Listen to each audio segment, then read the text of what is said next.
I've had a lot of different jobs, from Cub Master to being on the district level in every different capacity. I've done a lot of work with Troop 1, and when the Dr. Miller, who's the senior pastor at First Pres, came to me and said, "We'd like for you to move the scout room." And I responded, "You want me to move a scout room that's been there for 85 years? And he said yes, and they were building out the children's ministry. So we designed a Philmont cabin inside the Burnson building and had 3 times the room. And when you walk in, it looks like a log cabin from Philmont. And we have all the memorabilia hanging on the walls, all the, after 100 years of history, it all can be displayed. So I worked on that project, and that's something that I believe will endure, hopefully. Every Eagle Scout any Eagle Scout at Troop 1 signs their name to a wood wall. We had to move every panel over to match up in a line, and it was pretty cool. It's a neat project to work on.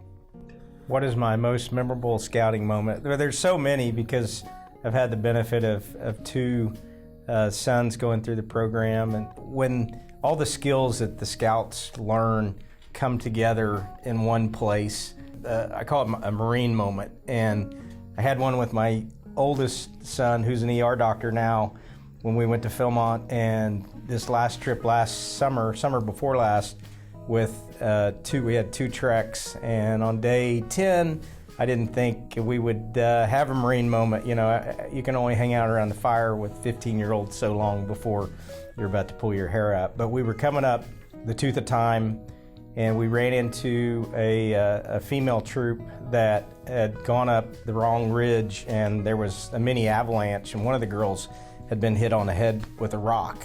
And so without even saying anything, our scouts dropped their packs, ran out to help, grabbed materials. They started to triage the girl that was hurt, and even ended up hiking packs up to the top of the mountain and then coming back down. And I'm hiking up the hill after all this was over, and I break out in tears, because that's what we teach these scouts to do. And when it happens in an emergency situation and you don't even have to give commands, it's pretty special. And those are the moments that I remember.